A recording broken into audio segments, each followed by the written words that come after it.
Seja muito bem-vindo a mais uma entrevista aqui no canal O Reino em 360 Graus. Se você é novo por aqui, eu vou deixar um cardzinho aqui que vai direcionar você para o nosso vídeo de apresentação. É de suma importância que você o assista, porque lá nós vamos explicar o propósito e a intenção do nosso canal.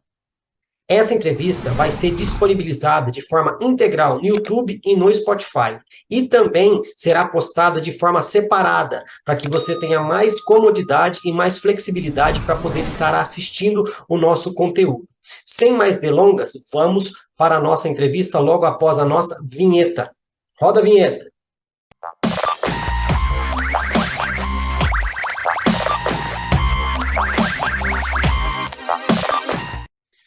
Estou hoje aqui com o pastor Éder William e eu estou muito feliz porque a visão do canal ela continua sendo alcançada, porque eu convidei uma pessoa que era um amigo que indicou o pastor William. Então, assim, o pastor William é amigo do meu amigo, que pode se tornar meu amigo. Vai depender também do monte de heresia que eu falar aqui. Se eu falar pouca, talvez sim. Se eu falar muito, eu não sei. Mas, brincadeiras à parte, eu estou muito feliz de ver que a visão do canal está sendo alcançada e agradecer você, pastor Éder Luiz, por ter aceito esse desafio, confiando no Eric, né? Porque se der ruim aqui, a gente coloca a culpa no Eric. Mas agradeço de coração por você ter vindo aqui e aceito o desafio de falar conosco. Ok, muito obrigado, Fabrício, pelo acolhimento. É um prazer estar aqui. Também quero registrar o meu agradecimento pela vida do pastor Eric Coelho, um amigo de longa data, a quem temos uma estima muito grande. Espero contribuir aqui neste momento tão importante que o seu canal oferece aos internautas. Gente, você que está ouvindo no Spotify ou no YouTube, a hora que eu ler aqui a bio, aí você vai ver se a pessoa pode colaborar ou não com a gente, né? Só de ler a bio eu já falei, opa, não posso falar heresia lá, tem que colocar o pé no freio. Pastor Éder, é o seguinte, eu estou falando aqui, né, pastor Éder, Eric e tudo tal, só que as pessoas não te conhecem, tá? Então eu vou ler a sua bio e vou dar alguns recados para as pessoas aqui e a gente começa a nossa entrevista. Tudo bem? Ok, Só que eu sou o tipo da pessoa que quando pega a bio, se ela tem alguma dúvida na bio, ela pergunta também, viu? Não vou só ler, não. Se eu tiver dúvida, eu vou te perguntar, hein? Você ainda tem uma bio um pouco grande. Tem gente que coloca duas linhas ali achando que ele não vai falar nada. Aí, aquelas duas linhas eu consigo tirar ainda alguma coisa da pessoa ali, não tem problema. Vamos lá.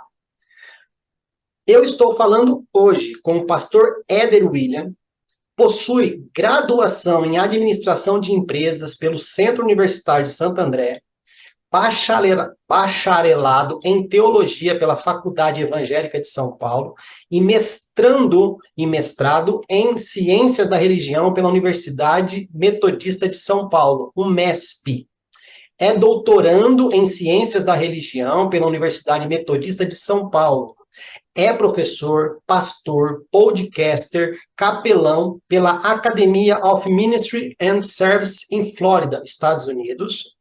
Tem experiência na área de sociologia, com ênfase em sociologia da religião, atuando principalmente nos seguintes temas: religião, política, raça, etnia, gênero e classe. É membro do grupo de estudos de gênero e religião, Mandágora Netmal, da UMESP, membro do grupo de pesquisas Memórias das Assembleias de Deus no Brasil, MADEB, M-A-D-B, membro do Fórum Nacional Permanente do Ensino Religioso, FONAPER, ou FONAPER, membro da Associação Brasileira de Pesquisadores, aos pesquisadores e pesquisadoras negros e negras, ABNP, membro da Sociedade Brasileira para o Progresso da Ciência, SBPC, membro da Associação Brasileira de Educação à Distância, ABED, e membro do Grupo de Estudos Protestantismo e Pentecostalismo, GAP, da PUC São Paulo. É tudo só isso? Tem mais coisa que eu sei, viu?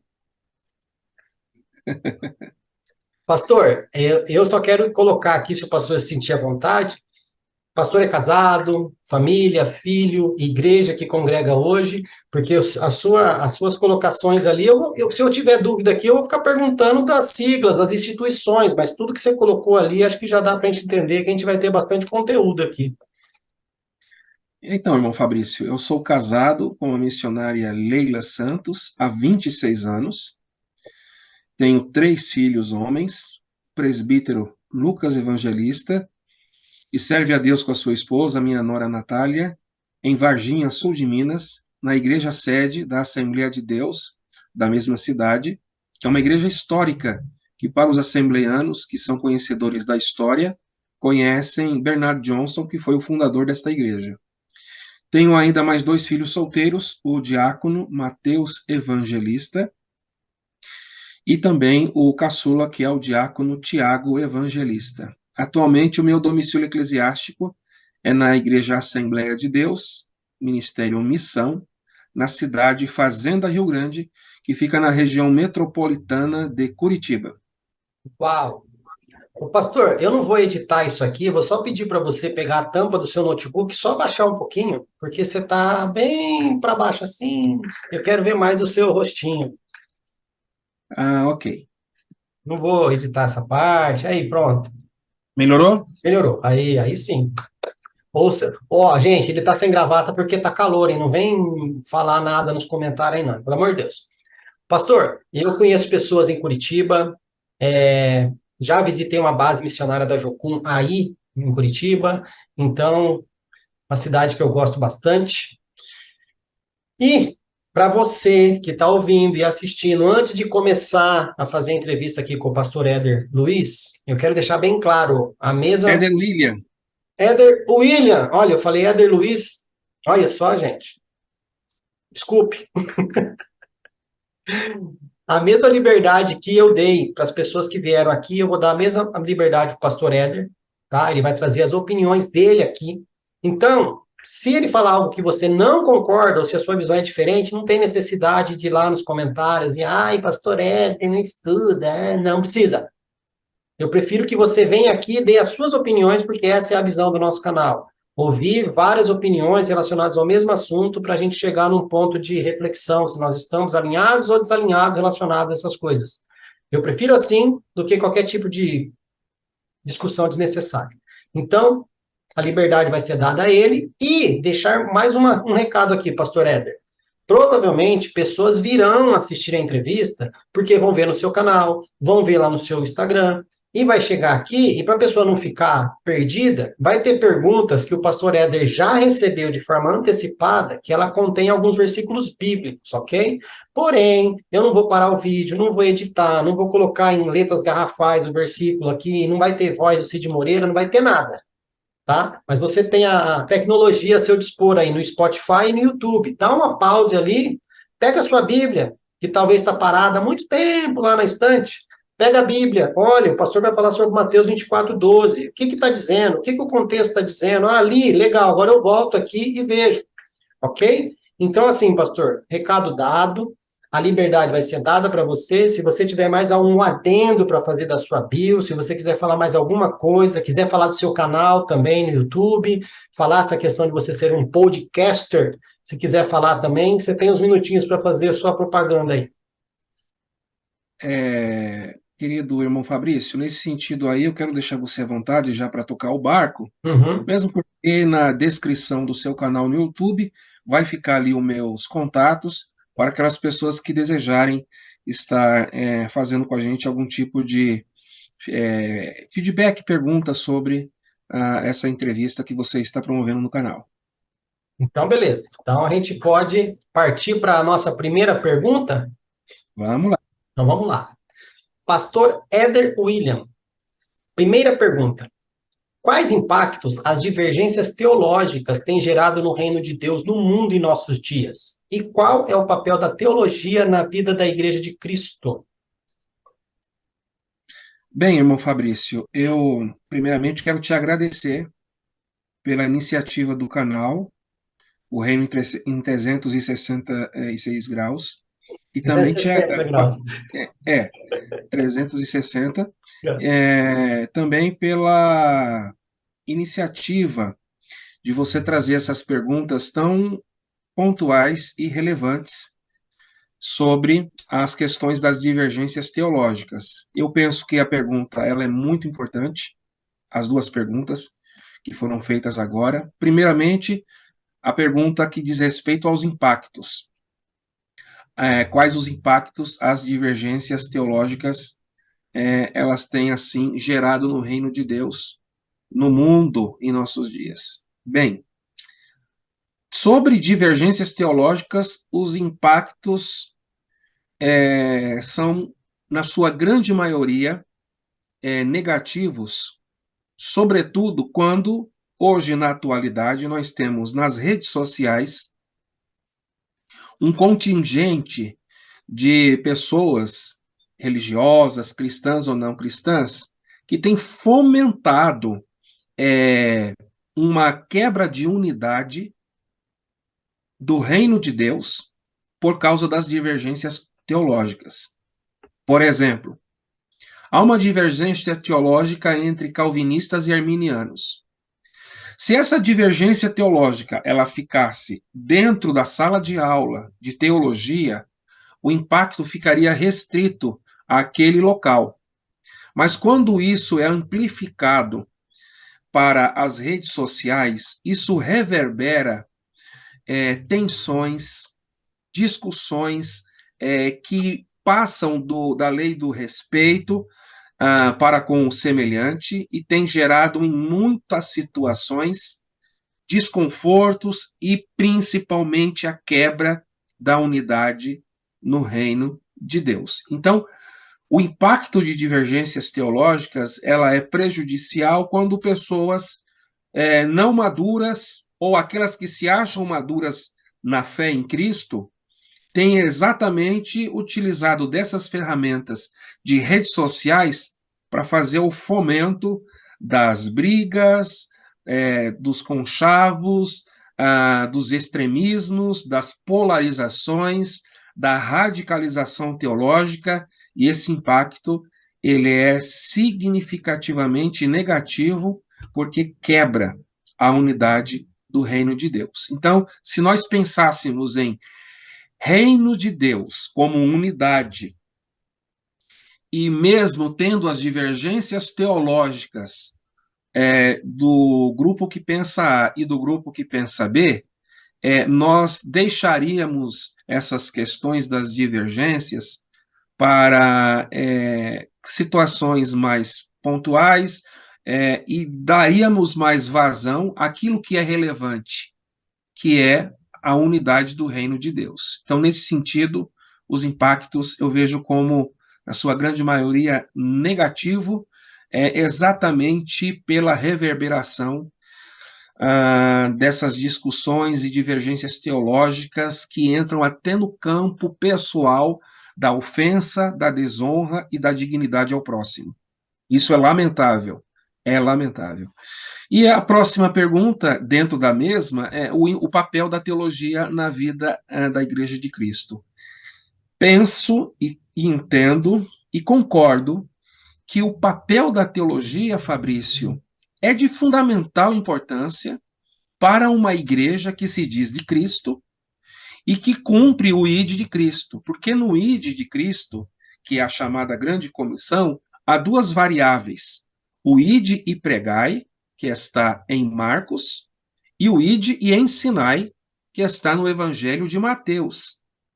A variável da grande comissão, ide e ensinai, conforme Mateus, o evangelista, eu entendo que ali, a contribuição ali, ela pode ser realizada como fundamental importância para a vida da igreja, através do papel da teologia. Então, o papel da teologia na grande comissão, especialmente no ide e ensinai, ensinando teologicamente, sistematicamente, biblicamente, a palavra de Deus, a membresia da igreja local, na questão também do discipulado dos catecúmenos, que são os novos convertidos. Igualmente, o papel da teologia na vida da igreja tem também a sua importância para uma escola dominical, uma escola bíblica que preza, que valoriza o ensinamento das Escrituras, a membresia de uma igreja local. Então, eu entendo que o papel da teologia é muito significativo e a vida da igreja, ela terá, então, uma saúde espiritual qualificada se, de fato, os teólogos, as teólogas cumprirem esse papel de trabalhar dentro daquilo que propõe a teologia para que o ide e ensinai seja, de fato, cumprido com excelência nesses departamentos de ensino, de escolas bíblicas, que as igrejas evangélicas, as igrejas cristãs, a Igreja de Cristo exerce sobre a face da terra. Acredito que sem o papel teológico relevante na vida da igreja, esta igreja ela tende a ficar manca, capenga, ela tende a ter um certo desequilíbrio na sua constituição como como duas balanças dentro de dois pratos dentro de uma balança. Um prato dessa balança é a graça do Senhor Jesus Cristo, e o outro prato dessa balança é exatamente o conhecimento das Escrituras. Pedro disse na sua carta: crescei na graça, mas também crescei no conhecimento. E eu acredito e creio e milito nessa causa que a teologia pode contribuir de forma exponencial para que esse prato da balança, que é o conhecimento das Escrituras, seja feito com responsabilidade, seja feito com fidelidade àquilo que está na palavra de Deus. Então, nesse sentido, eu entendo que o papel da teologia na vida e para a vida da Igreja de Cristo tem o seu espaço, tem a sua importância e deve ser executado como uma das variáveis da grande comissão, que é o ide e ensinai. Pastor, se você me permitir, é, a gente ficou condicionado que teologia é só para pastor, né? E eu acredito que teologia é para todo mundo. Alguns vão se aprofundar mais, outros vão estudar muito mais, mas eu acho que todos nós somos teólogos e todos nós temos que buscar esse entendimento, seja para ensinar ou seja para aprender. E através disso, a gente, dentro desses dois pilares que você falou da grande comissão, e eu sei que está inserido, mas a gente fala muito pouco, que tem gente indo, sim, é o que mais tem, é pessoas indo, quando vão, estão esquecendo de ensinar, mas no meio tem uma coisa que nós esquecemos, que é o discipular. É ide, discipular e ensinar.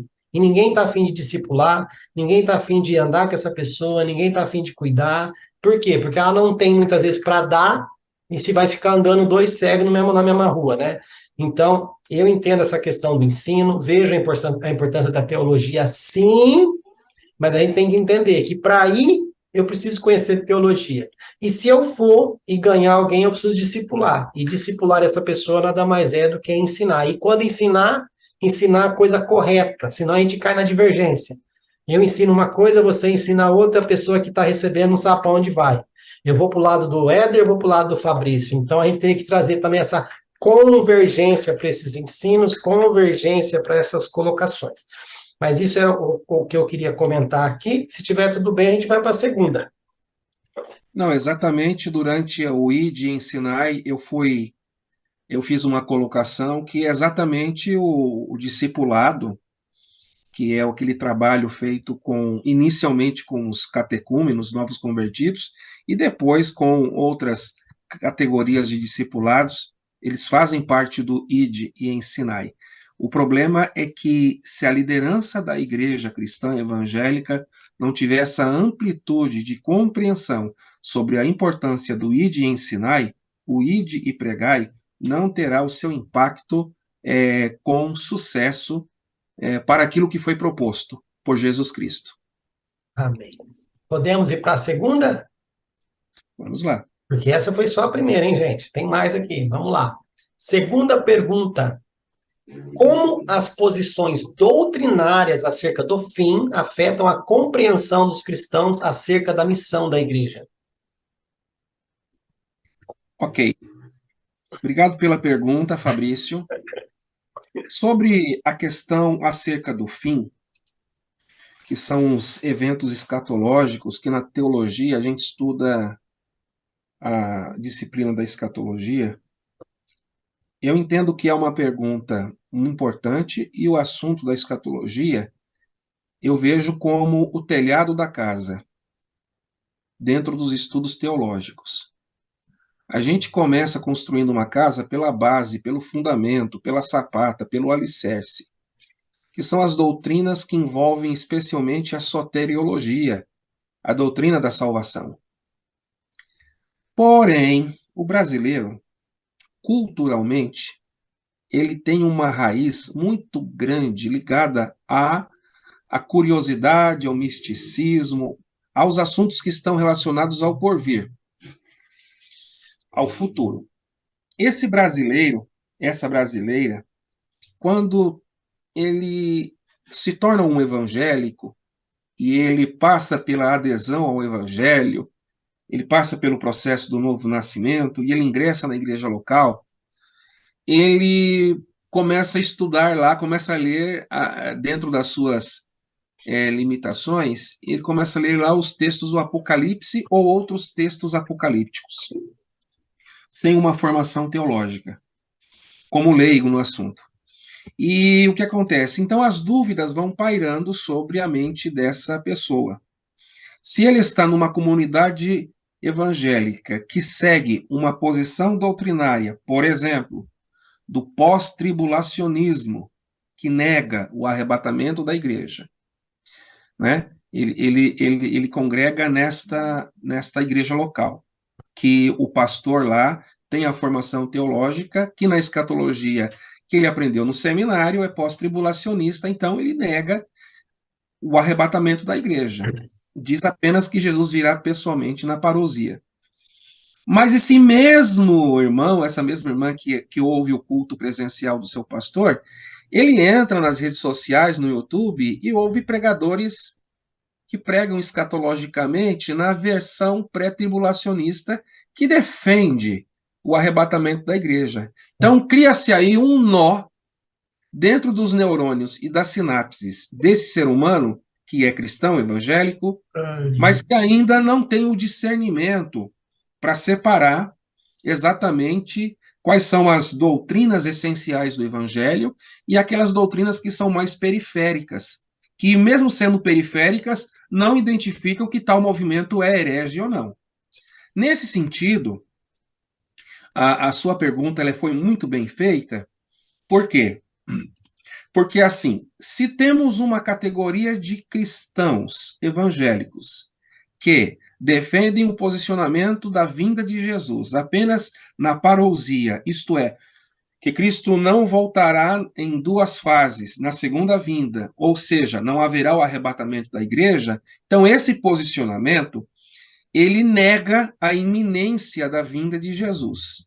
Negar a iminência da vinda de Jesus pode trazer em tese, e aqui eu estou falando em tese, eu estou falando hipoteticamente, pode trazer em tese uma um possível relaxamento ou uma possível falta de vigilância ostensiva, porque Cristo virá, mas não virá de forma iminente. Na contrapartida, se você defende a posição doutrinária do pré-tribulacionismo, que prega, ensina que Jesus voltará na segunda vinda em duas fases, e a primeira fase é o arrebatamento, esse posicionamento exige exatamente que esse cristão, essa cristã, esteja preparado 24 horas por causa da vinda de Cristo que será iminente, isto é, a qualquer hora. Então, essas divergências de posições doutrinárias acerca do fim, conforme eu já explicitei, vai afetar exatamente o cristão acerca da missão da igreja. Então, se você pega, por exemplo, um assembleiano raiz, tá? Eu digo um assembleiano raiz porque hoje existem alguns assembleianos que têm uma simpatia, uma proximidade por uma teologia mais próxima da teologia reformada.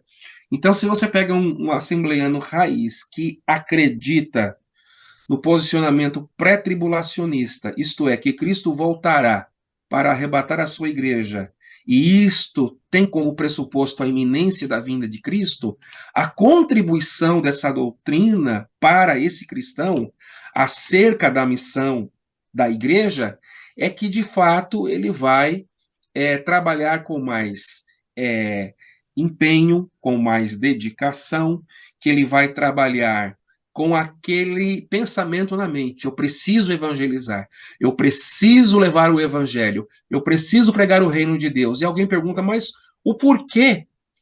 Ele diz, porque Cristo virá a qualquer momento. Então, essa expectativa da iminência da vinda de Cristo para o arrebatamento da igreja tem esse impacto. No caso, eu citei o assembleiano raiz, porque como eu tenho o meu domicílio eclesiástico na Assembleia de Deus, então a visão de mundo do assembleiano, a partir do que a Bíblia diz, dentro de uma perspectiva pré-tribulacionista, é você esperar Cristo para que ele volte a qualquer momento. Portanto, nós não podemos estar desatentos, desapercebidos, acomodados, ociosos, na zona de conforto. Bem, se esse pensamento pode ser um pressuposto para fomentar nesse assembleiano raiz o desejo de trabalhar com mais intensidade por causa da iminência da vinda de Cristo para arrebatar a igreja, podemos então pensar que a contrapartida também é verdadeira. O fato de não de negar o arrebatamento da igreja, que é o pensamento pós-tribulacionista, pode trazer a ausência, e na verdade traz a ausência da falta do aspecto doutrinário da iminência da vinda de Cristo, uma certa acomodação. E isto a gente constata através dos números do IBGE. Porque a gente está falando de Bíblia, mas eu quero fazer aqui uma dialética com o que está acontecendo dentro do cenário religioso.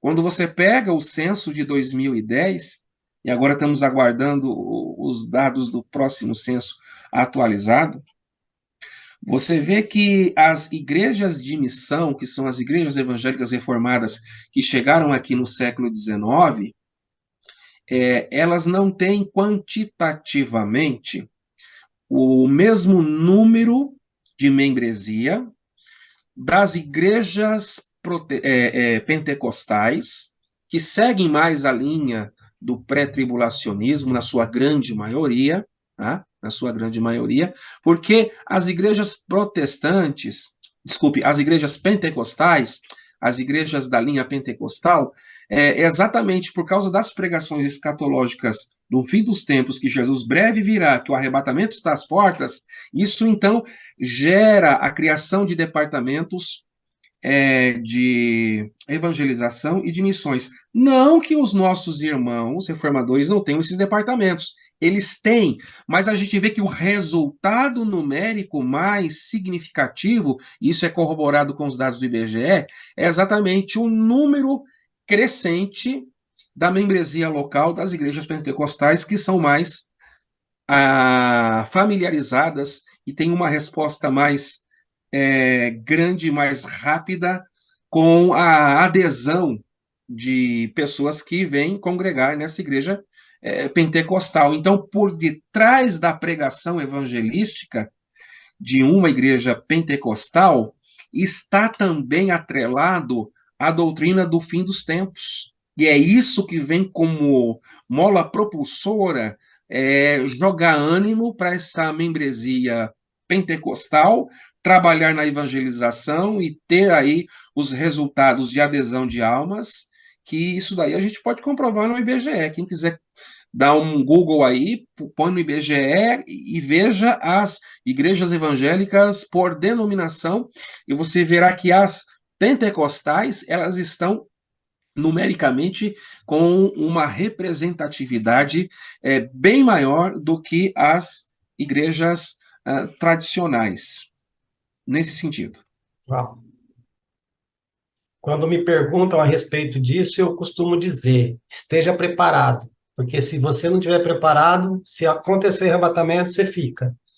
Se for pós-tribulação, se você não estiver preparado, você não participa. Então, a importância é estar preparado, porque não adianta eu acreditar numa coisa e não estar preparado.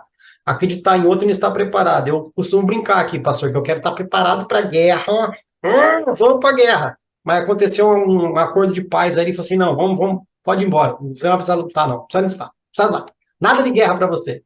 Do que eu não estar preparado para a guerra e não acontecer esse acordo de paz que eu estou dizendo. Não tem nada a ver com o acordo de paz lá de Apocalipse que eu estou dizendo, viu, gente?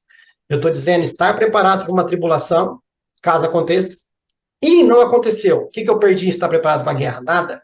Agora, o problema é se eu também ficar esperando somente o arrebatamento, e caso não aconteça, como o pastor mesmo disse, que não há como comprovar se uma linha é herege ou não, né? Porque todo mundo tem base teológica para tudo nessas duas questões aí. Se não aconteceu o arrebatamento, se a gente estiver preparado para a guerra, vamos lutar, né? Mas eu acredito assim também.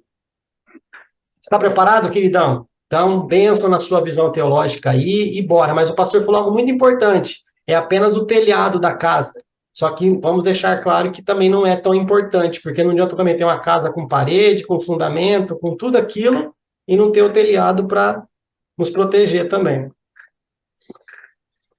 Bora para a terceira? Ou você ainda quer mais um pouquinho da segunda? Não, apenas dizer que o telhado da casa, no sentido de estudos escatológicos, é que Cristo voltará. Sim.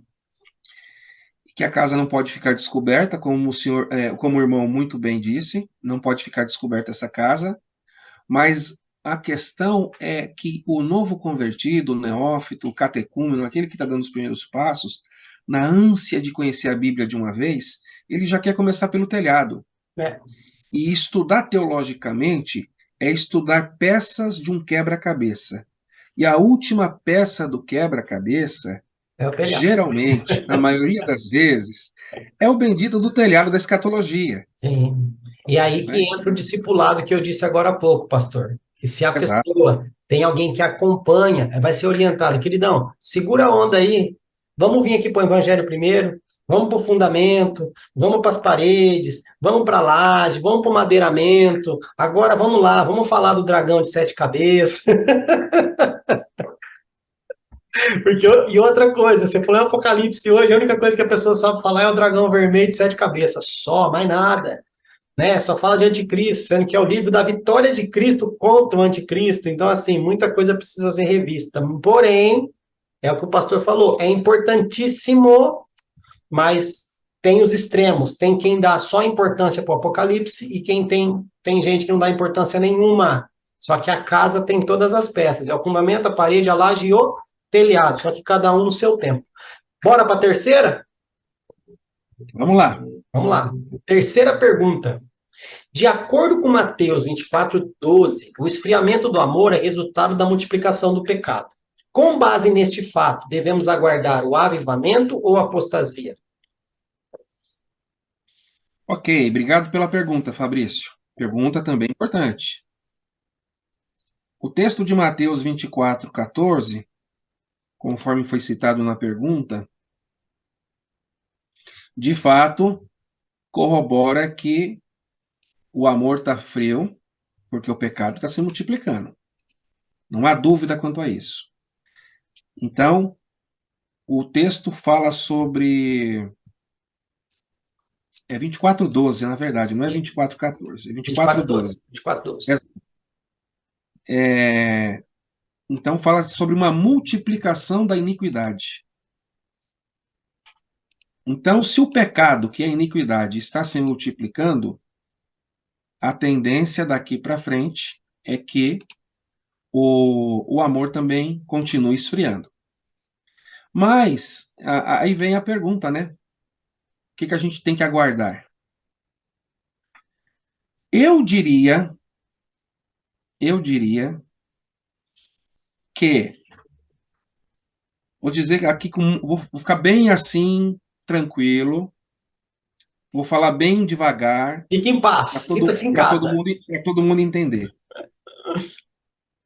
Eu não aguardo o avivamento e a apostasia por uma razão, porque o avivamento, no meu entendimento, ele tem o seu início com a descida do Espírito Santo em Atos 2.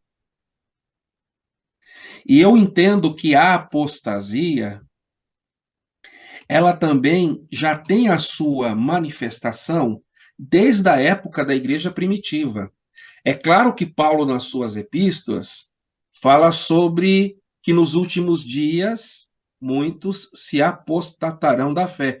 Mas esses muitos dias, ou os últimos dias, eles começam com a descida do Espírito Santo. Porque a descida do Espírito Santo em Atos 2 é profecia de Joel. E Joel profetiza no Antigo Testamento que nos últimos dias Deus derramaria o seu Espírito sobre toda a carne. Então, se a descida do Espírito Santo sobre toda a carne começa em Atos 2, os últimos dias começam em Atos 2. Logo, a apostasia, que é o abandono da fé, também. Agora, como o pecado ele se vai se multiplicando no decurso da história e dos anos e dos séculos, a tendência desde a época de Atos 2 é que essa apostasia também se multiplique. E aí nós temos a história da igreja com o discurso do tão grande, da expectativa desse tão grande avivamento. Mas eu vejo que Deus, que tem o controle da história, ele manifesta o avivamento periodicamente de geração em geração. Então eu entendo que esse avivamento começa em Atos 2, mas esse avivamento continua ao longo da história da igreja. Mesmo no período quando a igreja ela teve os seus problemas com a unidade ou com a paganização junto com o Império Romano, até surgir aquele período que a gente conhece como o período que antecede a Reforma Protestante, que são os pré-reformadores, que são aqueles homens e mulheres que Deus levantou antes de Martinho Lutero. Então ali também teve um avivamento. Com Martinho Lutero e os seus contemporâneos, ocorreram avivamentos. Depois nós temos os períodos, os grandes pregadores avivalistas, ali também teve avivamento.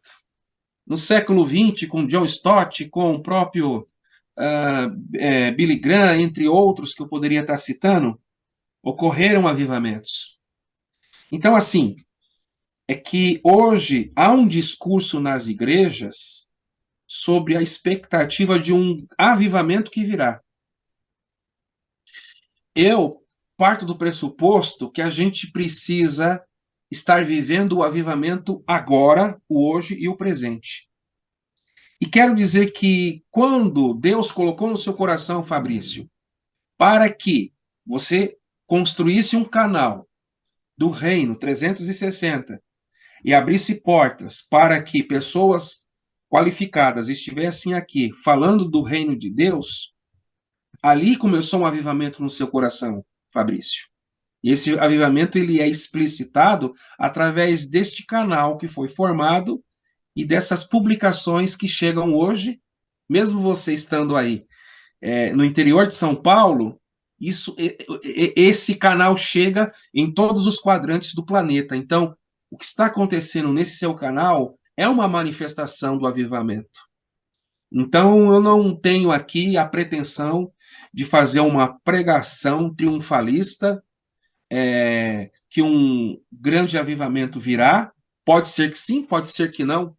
Não estou aqui fazendo juízo de valor sobre isso. O que eu estou dizendo é que nós precisamos blindar o nosso coração para que esse esfriamento da consequência de um pecado que se multiplica não nos afete, porque a manifestação da apostasia e o crescimento da apostasia acontece exatamente porque o coração dessas pessoas apóstatas não estavam protegidos, guardados em Cristo, e por essa razão eles se esfriaram na fé em Cristo. E, como consequência disso, por um coração frio, o resultado se manifesta através de abandono da fé, que é exatamente a apostasia. E nós, que ainda Deus tem nos guardado o nosso coração para que o mesmo não se esfrie, então é uma prova que quem não está com o coração frio está vivendo, está militando, está caminhando no avivamento. E avivamento aqui, eu não falo de avivamento como um movimento, mas eu falo de avivamento como uma ação do Espírito Santo que produz convicção do pecado, da justiça e do juízo, processo de regeneração, novo nascimento e salvação em Cristo.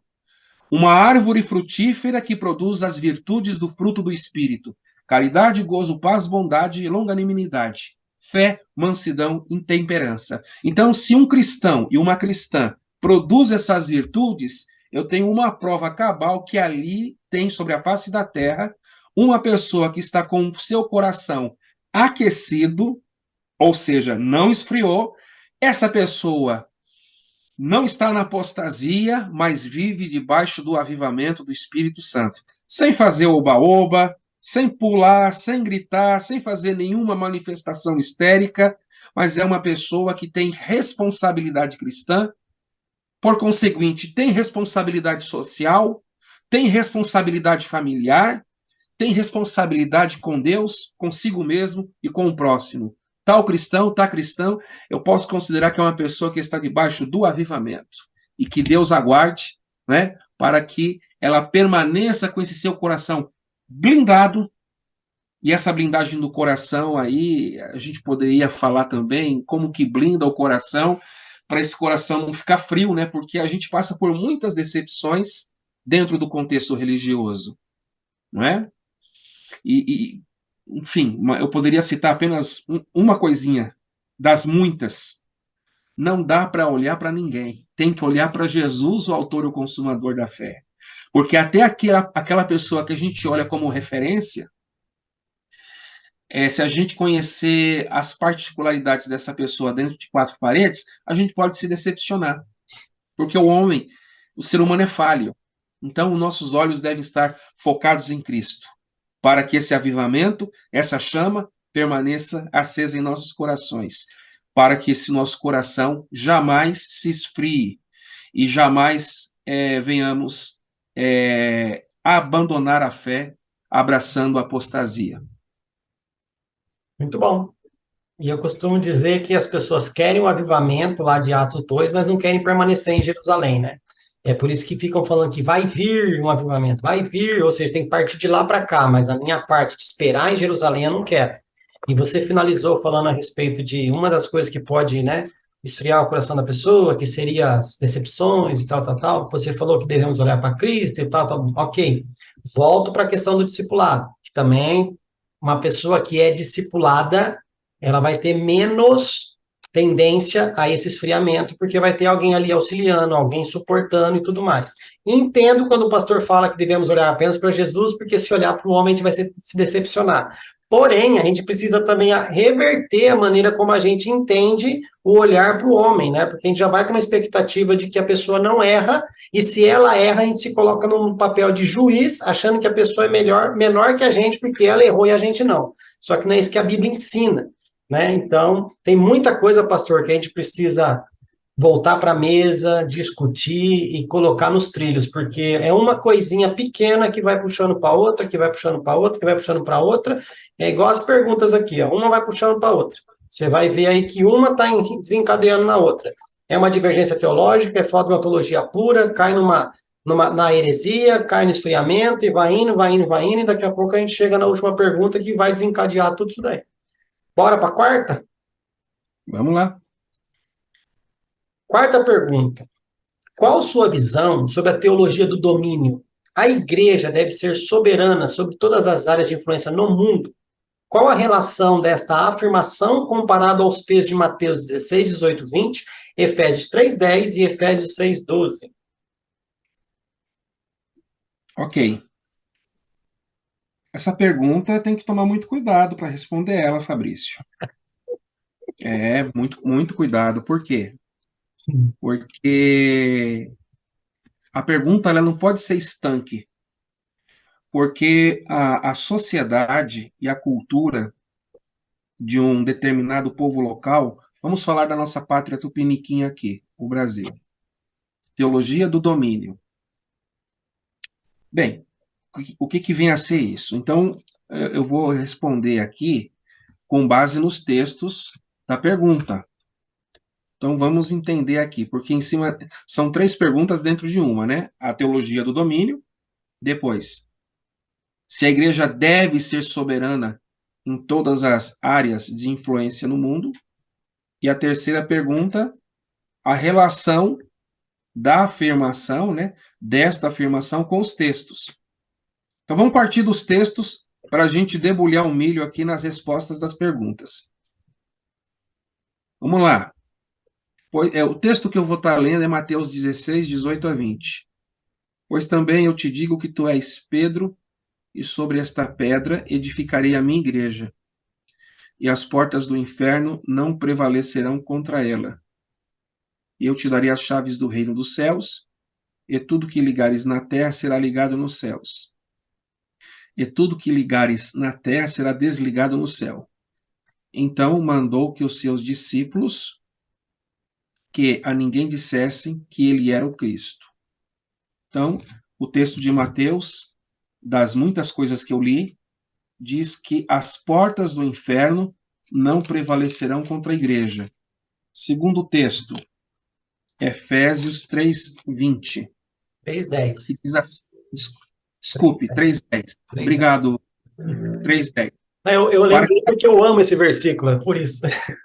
que bom. Mas obrigado pela observação, Fabrício. Para que agora, pela igreja, a multiforme sabedoria de Deus seja conhecida dos principados e potestades nos céus. Então, aqui eu vou guardar de tudo que foi lido no versículo 10, que Deus manifesta a sua multiforme sabedoria através da igreja. 6:12 de Efésios, é isso? Falei Sim, correto? falou. Legal. Vamos ler então aqui o texto. Porque não temos que lutar contra carne e sangue, mas sim contra os príncipes das trevas, mas contra os principados, contra as potestades, contra os príncipes das trevas deste século, contra as hostes espirituais da maldade nos lugares celestiais. É claro que Deus, ele tem o domínio sobre tudo e sobre todos. A palavra de Deus nos diz que a terra e a sua plenitude, e todo o contexto que envolve a criação de Deus, está sob o domínio do Criador. Então, o domínio pertence a Deus.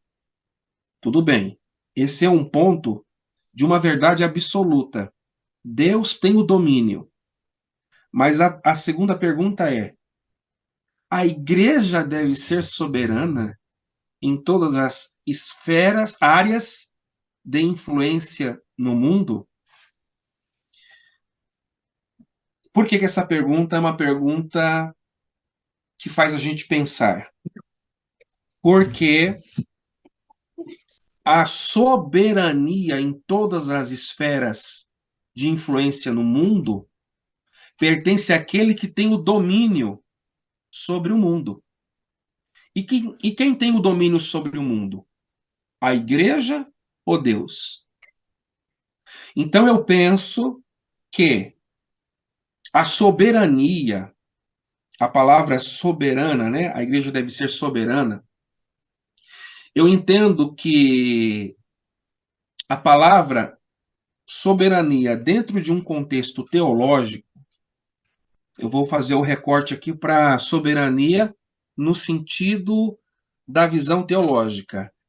Soberania, na teologia, é um atributo absoluto que só pertence a Deus Pai, Deus Filho e Deus Espírito Santo. Agora, fazer uma relação da palavra soberania com igreja, eu vejo isso com muitas reservas. E vejo isso com muita preocupação, sobretudo hoje, em uma área de influência do mundo, porque você botou no plural áreas de influência. Mas eu vou citar uma área de influência no mundo, que é a área política.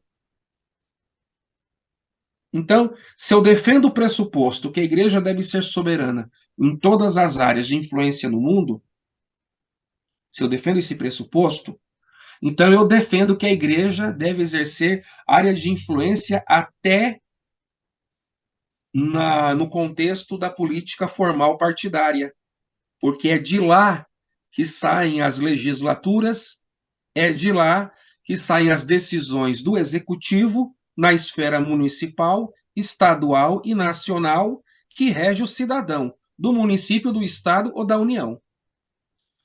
Mas, se a gente volta para a Bíblia, Deus deu à igreja a missão de ser uma agência do reino de Deus, exercendo influência sobre o planeta Terra, através da grande comissão. É aquilo que eu volto a dizer de novo, que é o ide e ensinai e o ide e pregai. E como você sempre bate o martelo, Fabrício, na questão do discipulado, então, no discipulado, é de fundamental importância que, através do ide e ensinai, no discipulado, os discípulos, que são os alunos e as alunas, sejam, então, formatados por aquilo que a Bíblia nos apresenta como proposta de reino de Deus. Porque a igreja não é o reino de Deus, mas a igreja é a agência do reino de Deus. Porque o reino de Deus já existia antes da igreja. Mesmo a igreja sendo pré-concebida na presciência de Deus, pois o cordeiro já havia sido morto antes da fundação do mundo. Mas pensar em igreja soberana exercendo influência no mundo, defender esse pressuposto, você pode abrir margem para uma militância política de quadros políticos criados por instituições eclesiásticas dentro de um espaço público chamado política formal, numa Assembleia Legislativa, num Congresso Nacional ou numa Câmara dos Vereadores ou no Palácio do Governador, do Presidente da República ou do próprio prefeito do município. Então, nesse sentido, a igreja ela precisa separar o que é sagrado do profano. O sagrado é o exercício da grande comissão na sua magnitude, ide ensinai, ide pregai. Claro, existem outros aspectos também da missão da igreja, como a questão da adoração, etc, etc. Mas a gente agora pegar igreja, e aqui você colocou igreja deve ser soberana, você não colocou para mim aqui na pergunta se você fala de igreja como o corpo de Cristo, que é o corpo místico, e aqui na pergunta também não está explicitado se é igreja como organização, no sentido de instituição religiosa que tem o seu CNPJ e se organiza juridicamente, institucionalmente, com o seu estatuto, com o seu regimento interno, com as suas convenções, que são as suas reuniões para-eclesiásticas, para fins nas mais diversas áreas de influência no mundo. E uma das principais áreas é a área da influência. Então, assim, eu tenho muitas reservas e muita preocupação quando a igreja deixa de exercer influência no mundo através daquilo que é sagrado, a grande comissão, e ela começa a exercer influência através daquilo que o secularismo oferece como ferramenta, que é exatamente pessoas que representam a igreja e que militam em prol da igreja ou da instituição física, institucional, organização eclesiástica, é, com uma suposta área de influência no mundo? Porque aqui, mesmo não tendo sido feita a pergunta, eu preciso fazer a pergunta em cima da pergunta.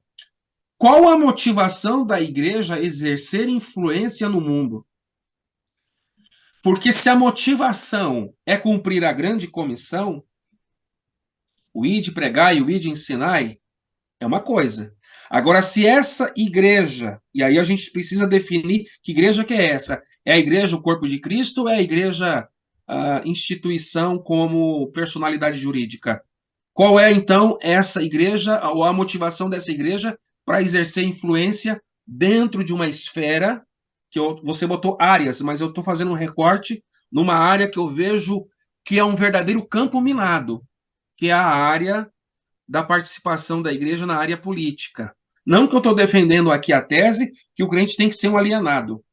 Não, ele é um cidadão e uma cidadã que deve cumprir com as suas obrigações conforme a Constituição. Afinal de contas, vivemos num país do Estado Democrático de Direito. Mas o poder da igreja dentro de um espaço público como influência no mundo, no sentido de você atravessar aquilo que a Bíblia diz que é sagrado daquilo que é profano, afinal de contas, eu não falei de uma pátria tupiniquim, que é o nosso contexto cultural e social chamado Brasil? Esse país aqui é laico. Então, como exercer influência no mundo, né, numa área, por exemplo, política, se o país é laico? Então, nesse sentido, eu vejo com muitas reservas essa questão, e eu vejo que essa questão da soberania e do domínio é da alçada exclusiva da Trindade Santa. Deus Pai, Deus Filho e Deus Espírito Santo. Agora, defender o pressuposto, não, nós temos que entrar lá naquela área lá, política, senão o diabo vai destruir com as igrejas. O texto de Mateus 16 diz que o inferno, as portas do inferno, não prevalecerão contra a igreja.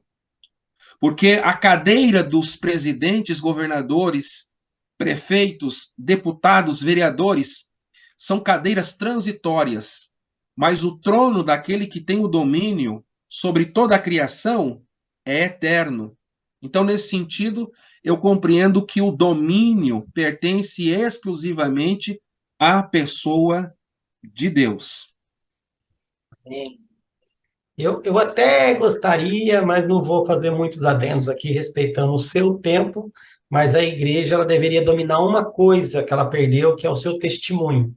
Que se ela dominasse o seu testemunho, aonde quer que ela estivesse, ela exerceria influência.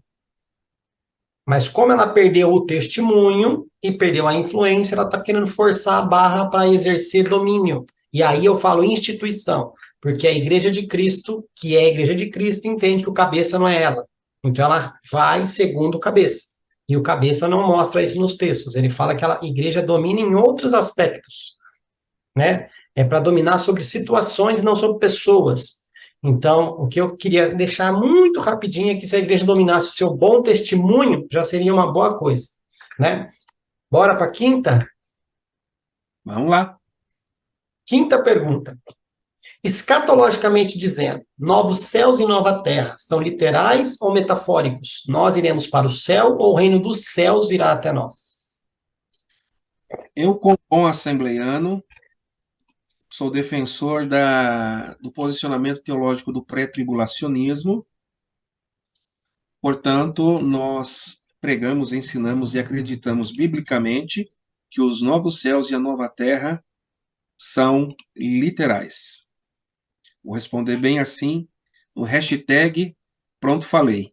Agora, a segunda pergunta, nós iremos para o céu ou o reino dos céus virá até nós? Não dá para te responder essa pergunta em 5 minutos. A gente estuda isso no seminário durante 2, 3 anos. Ok? Ok. É claro, opa. Esse assunto é um dos assuntos mais complexos da escatologia. Tá? Então, 5 minutos para eu falar pá, não, é impossível. Eu vou trazer mais confusão do que esclarecimento aos internautas. Então, em respeito aos seus queridos internautas que assinam o seu canal, eu vou partir essa resposta a partir do seguinte comentário. O que Jesus disse para o ladrão da cruz? Hoje mesmo tu estarás comigo onde? No Aí, paraíso. Paulo diz, na segunda carta aos Coríntios, que o paraíso fica no terceiro céu, ok? Então, o que Jesus disse e o que Paulo disse é a resposta que merece ser respondida. E aí não interessa o que eu digo. Claro que eu fui chamado para eu falar aqui, mas assim, eu sei que eu tenho que responder, obrigado pelo convite, mas o que dá peso mesmo é aquilo que a Escritura diz. Porque a Escritura, ela tem uma coisa que se chama supremacia. Ela está acima da palavra dos homens. Por mais que o nosso currículo Lattes tenha todo aquele cabedal que você leu no começo. e é grande. Segundo ponto, o reino do céu virá até nós? O que Jesus e João Batista disseram quando eles começaram o seu ministério público? Arrependei-vos, porque é chegado a vós o reino dos céus. De O Deus. reino depende, aí depende, porque Mateus gosta de usar o termo Sim. céus, não é? Marcos, Lucas e João, eles usam a expressão Deus. Eu Mas não, eu acho não vou que, ficar. não, mas acho que é só o contrário. Acho que Mateus, respeitando os judeus, ele coloca o reino de Deus. Deus e os outros colocam o reino do É. céu, né? É que você colocou o reino dos céus Sim, aqui, sim, sim. Mas é que a né? pregação de João Batista ela é muito enfática, né? Você é chegado o reino de É, Deus, mas isso não vem ao caso. é. Continue. E na primeira pergunta você usa a expressão reino de Deus e o seu programa se chama o Reino em 360. Então, a palavra-chave aqui é reino. Reino. Exatamente. Então, assim, a pregação de João Batista e a pregação de Jesus Cristo a respeito do reino de Deus, do reino dos céus, é aquilo que está escrito na palavra. Então, vamos ler aqui a palavra. Vamos ver aqui o que diz a palavra. Mateus 3, verso 1. E naqueles dias apareceu João Batista, pregando no deserto da Judéia e dizendo: Arrependei-vos, porque é chegado o reino dos céus. João Batista disse que é chegado. Aí Mateus 4,17 diz assim: Desde então começou Jesus a pregar e a dizer: Arrependei-vos, porque é chegado o reino dos céus. Então, o reino dos céus, ele é chegado sobre a face da terra através do ministério público destes dois personagens que lemos aqui, João Batista e Jesus Cristo. Agora, para a gente desenvolver aqui um argumento, novos céus, nova terra, reino de Deus, reino dos céus, aí a gente precisa de muito tempo ou fazer um programa só para trabalhar com essa temática, porque o assunto ele é muito complexo, como eu falei, e aí a gente precisaria de mais tempo. Aí já ficou o gancho pro convite que eu vou te fazer no final aqui. Fica tranquilo, viu? Deus Vai está no ser, vai controle. ser com muito, vai ser com muito prazer, porque a gente vai Deus está no controle. aceitar o convite. Pastor, não sei se você vai concordar comigo, tá? Mas quando chega nessa questão aqui, eu sinto essa dificuldade, sim, ela está aqui de propósito, e eu costumo dizer que, na maioria das vezes, nós não temos essa resposta. Eu entendo que é um assunto complexo, como você disse, são 2, 3, 4 anos estudando sobre esse assunto, para quem estuda. Outros são apenas entusiastas, lê uma coisa ou outra e acha que já sabe tudo. Mas o que eu acredito é a nossa falta de interesse em querer entender aonde realmente passaremos a eternidade. A gente tem esse título de embaixador do reino de Cristo, né? Nós temos esse título. Só que eu costumo brincar que se você conversar com o embaixador da Itália, que eu sempre uso aqui, ele sabe tudo da Itália. Tanto é que ele tem esse título de embaixador. A gente tem um título de embaixador desse reino, só que a gente sabe muito pouco desse reino. E qual o motivo? E eu vejo a falta de interesse. Se você for fazer uma viagem, você vai querer se preocupar com o clima, com que comida, qual que é as questões climáticas daquele lugar, região, onde que eu posso me divertir, onde que eu posso ter sossego, aonde é perigoso, onde não é, que tipo de roupa que eu devo usar, qual o idioma, né? Agora, se a gente vai para o céu, ou se o céu vai vir até nós, é uma nova morada para a gente, novos céus e nova terra. Só que a gente não entende nada desse lugar que a gente diz ser habitante, né? A gente fala que a gente é peregrino em terra estranha, mas eu vejo um pouco uma falta de interesse em relação a isso. Por quê? Porque a gente fica num comodismo de que, naquele momento lá Deus revela tudo, a gente vai ter um corpo glorificado, tá. Mas até lá, qual que vai ser a nossa profissão de fé? Como que a gente vai responder isso para os ímpios, para as pessoas que não conhecem o evangelho? Como que a gente vai responder? Ah, não sei, chegando lá eu vou saber. Aí a gente vai conversar com outras pessoas que têm algumas ideias religiosas fora daquilo que nós cremos que é bíblico, só que elas têm convicção naquilo que elas falam. Mesmo estando errado, elas têm convicção naquilo que elas falam, porque elas buscam, se interessam, mas era só isso que eu quis colocar. A gente patina nessa área muitas vezes, porque eu creio que existe um pouco de falta de interesse da nossa parte de reconhecer realmente para onde a gente vai. Bora para a próxima? Ou você ainda quer um pouquinho? Só um adendo aí, bem rapidinho, Pode. é um beijinho na flor. Beijinho na Nós flor. trabalhamos, tudo que você disse é muito importante, só preciso fazer um adendo bem rapidinho. Uhum. Nós trabalhamos na questão da grande comissão, no Ide e Pregai, tá? Eu digo ide e pregai no sentido de evangelização fora das quatro paredes da igreja local, no sentido de alcançar vidas para Cristo.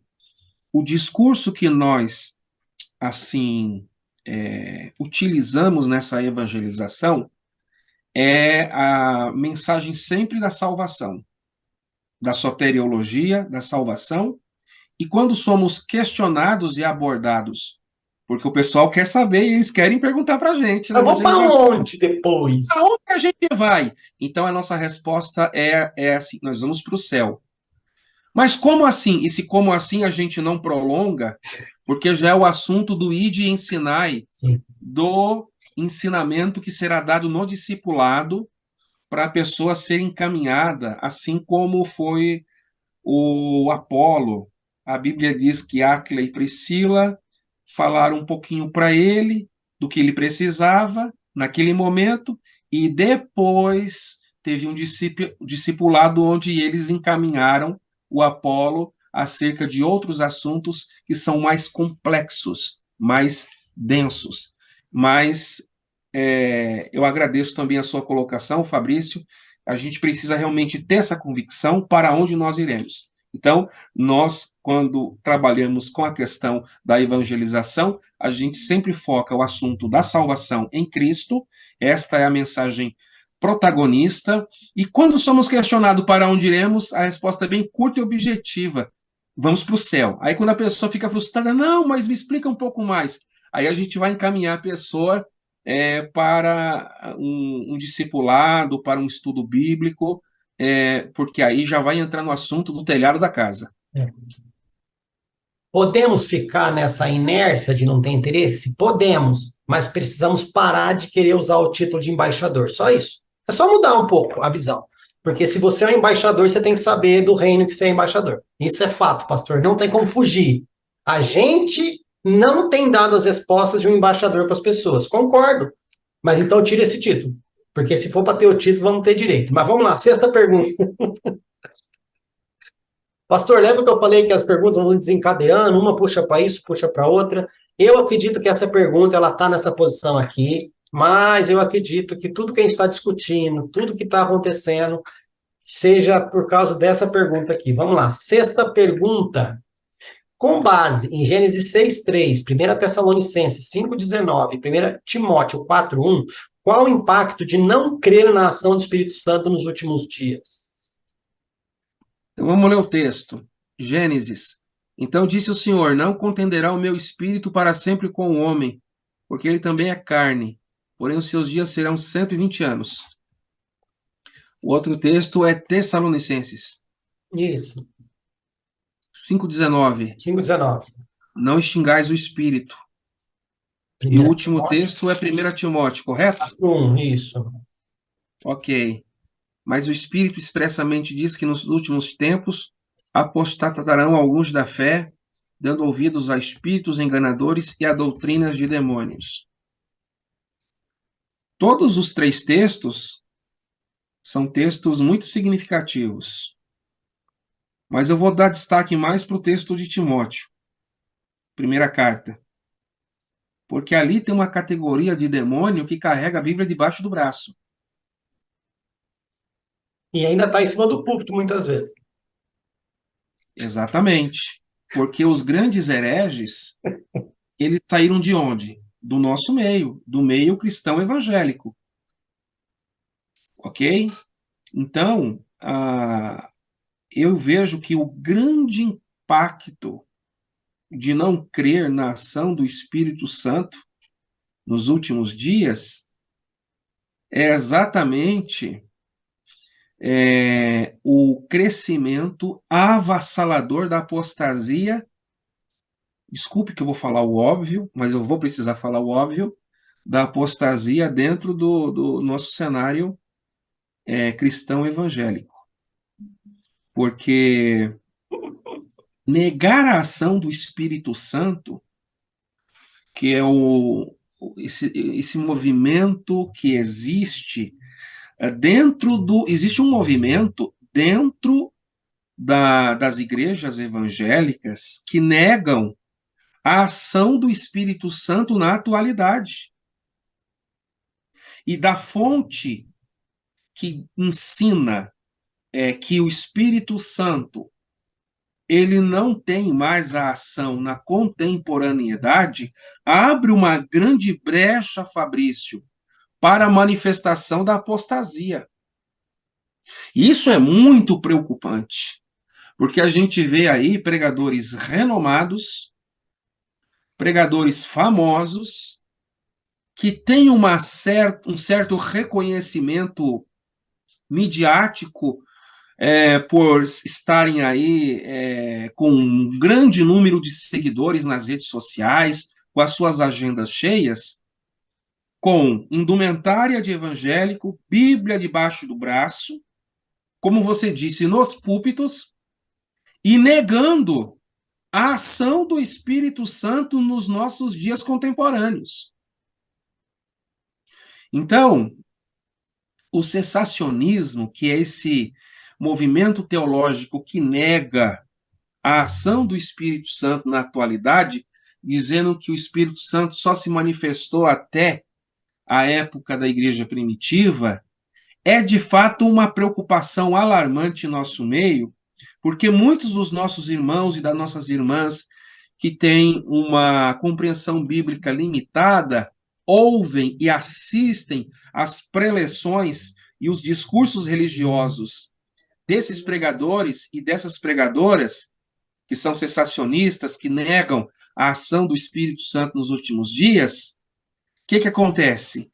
O que acontece é que o que Paulo disse à igreja de Tessalônica e ao seu filho na fé, Timóteo, é de fato um número crescente de apostasia em nosso meio. Eu vou repetir aqui, o texto de Timóteo, primeira carta, 4, verso 1.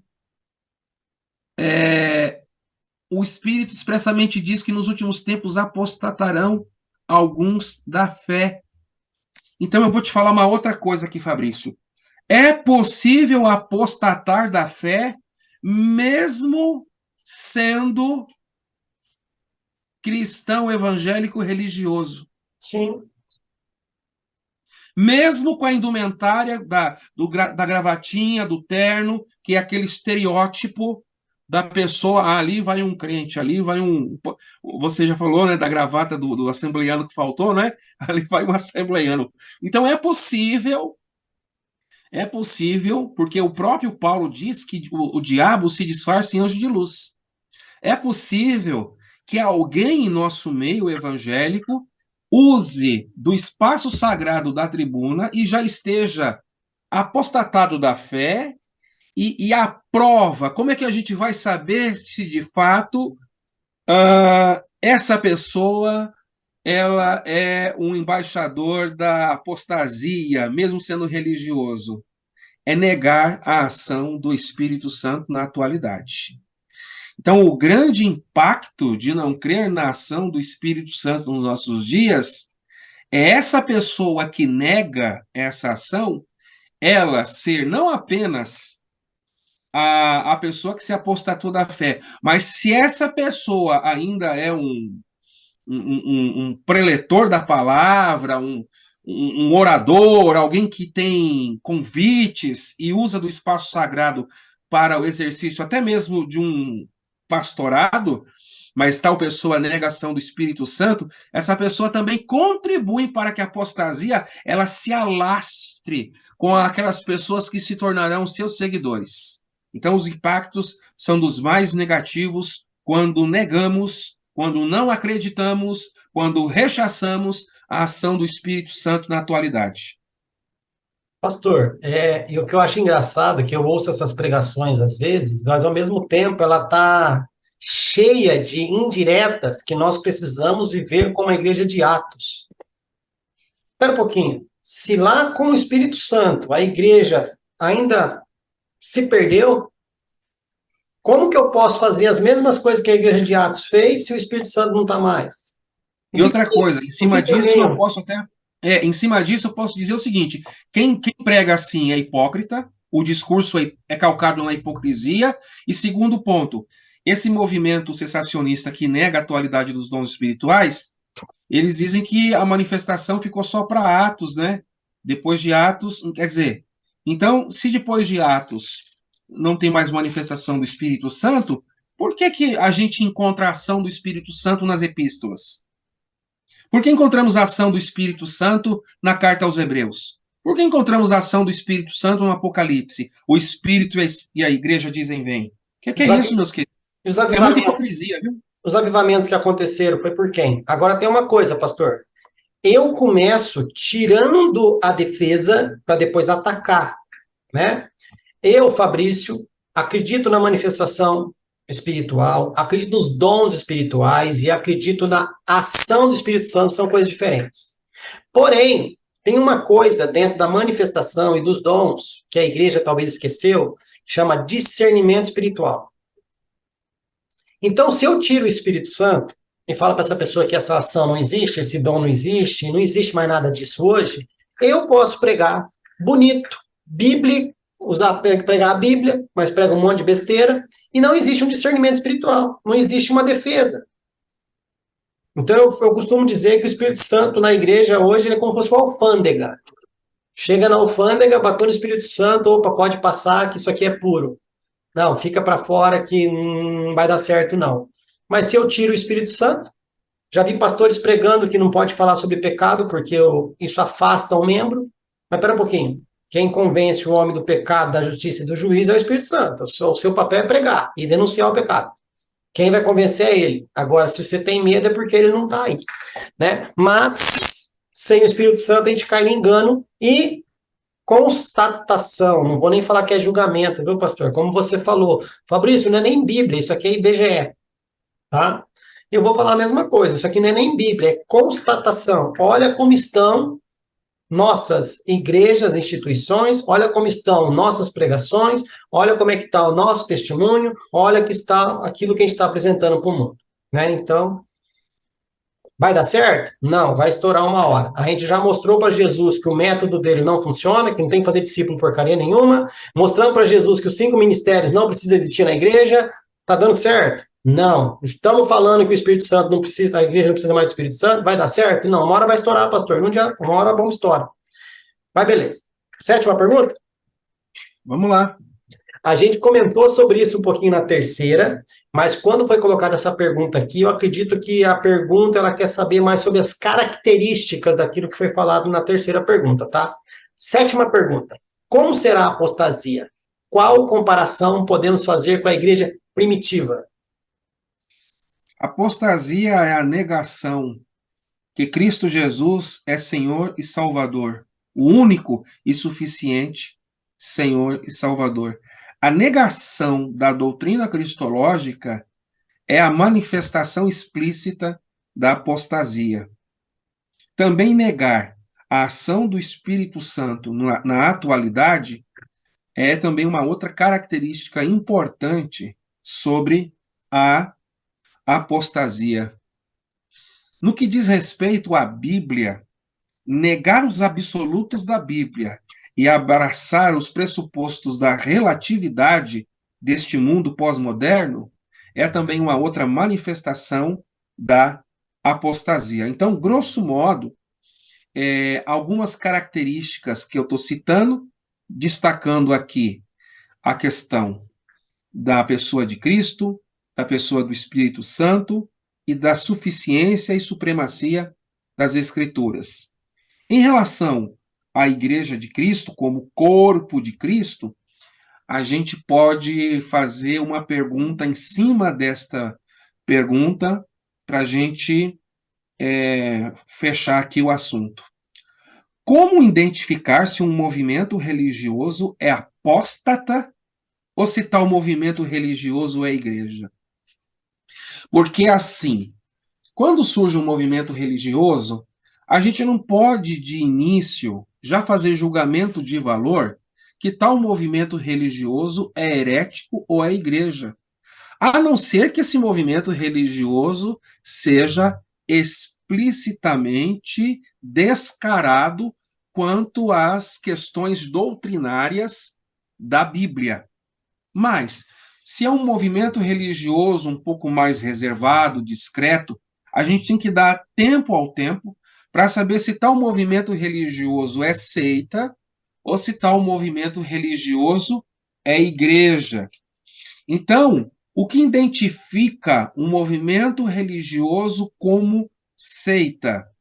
Negar exatamente a cristologia, que Cristo é Senhor e Salvador, negar que o Espírito Santo é uma pessoa e que a sua ação é real e verdadeira na atualidade, e negar a supremacia das Escrituras com as suas verdades absolutas.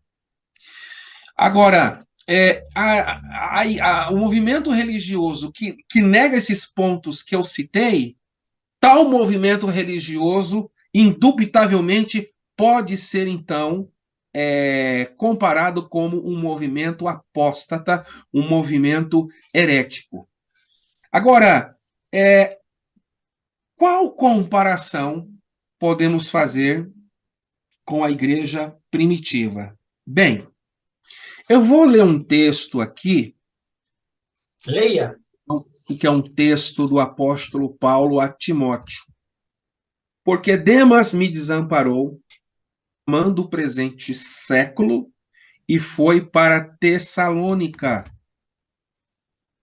Então a gente vê, especialmente nas cartas paulinas, e também nas cartas gerais, que a manifestação da apostasia é um problema antigo, que já se manifestava na igreja primitiva, e em algumas situações, a motivação dos escritores das epístolas era pautada por manifestações de apostasia em contexto daquela comunidade cristã local.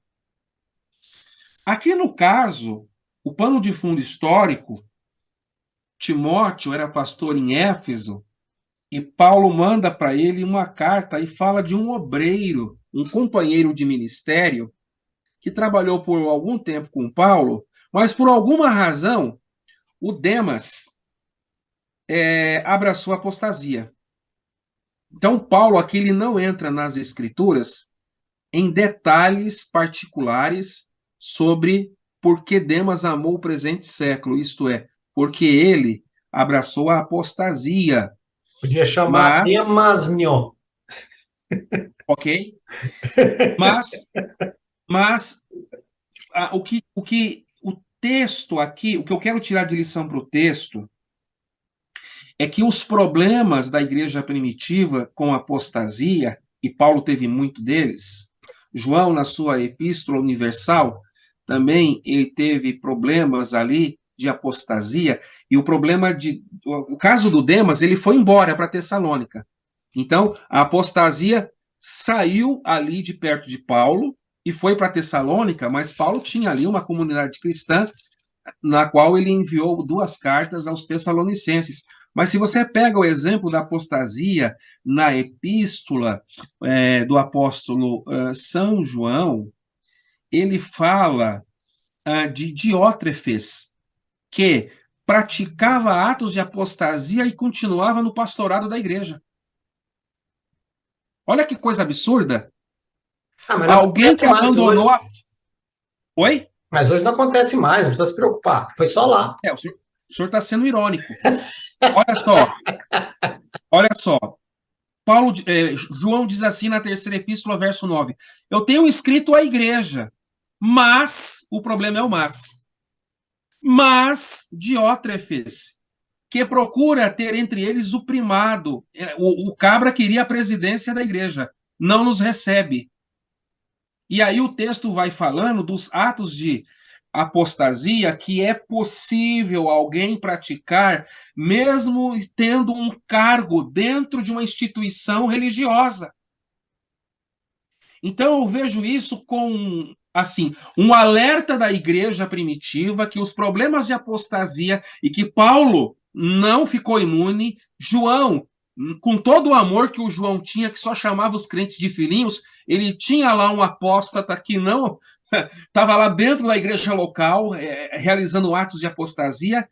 Então, meu querido irmão Fabrício, infelizmente, o filme da igreja primitiva, no sentido de apostasia, se repete hoje, só trocaram os atores, mas o enredo da história continua o mesmo.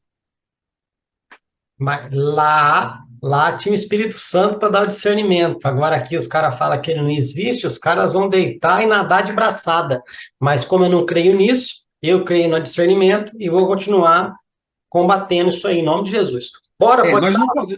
nós também, Fabrício, nós não podemos generalizar dizendo que não tem hoje o Espírito Santo para dar o discernimento. Não, para essa pregação eu estou falando, tentando tirar o discernimento para que a apostasia e ninguém fale nada. Não é uma... É verdade. É nesse sentido.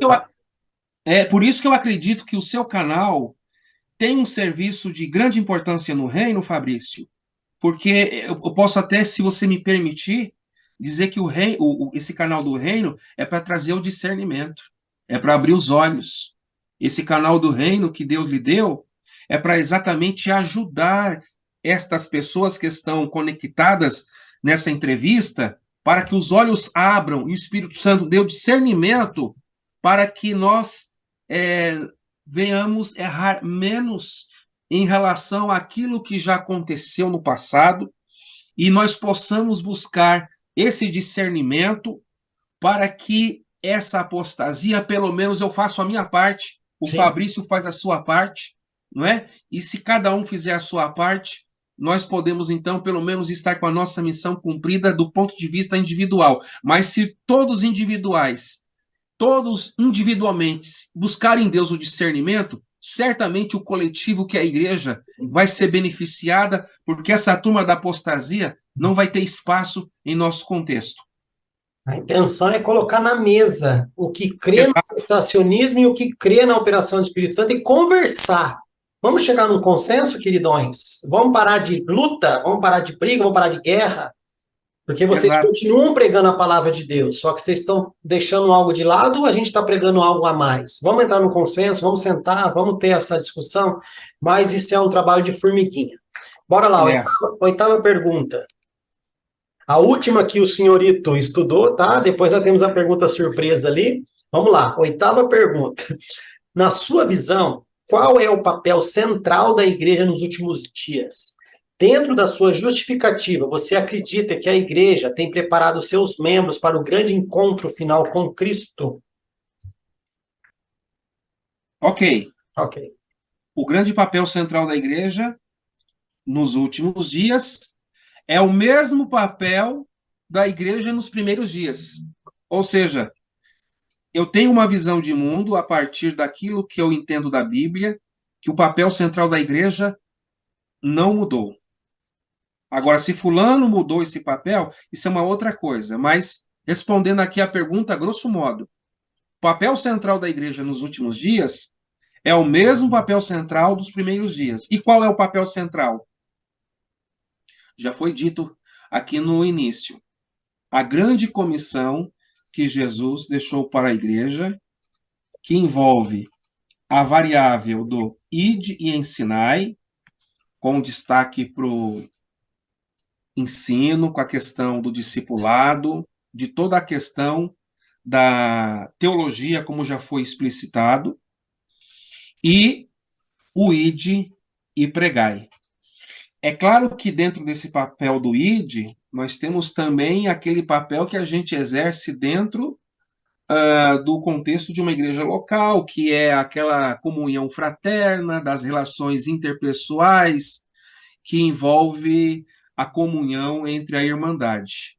Mas o papel central, preponderante, fundamental, primordial, é cumprir o ide de Cristo com a visão do ide ensinai.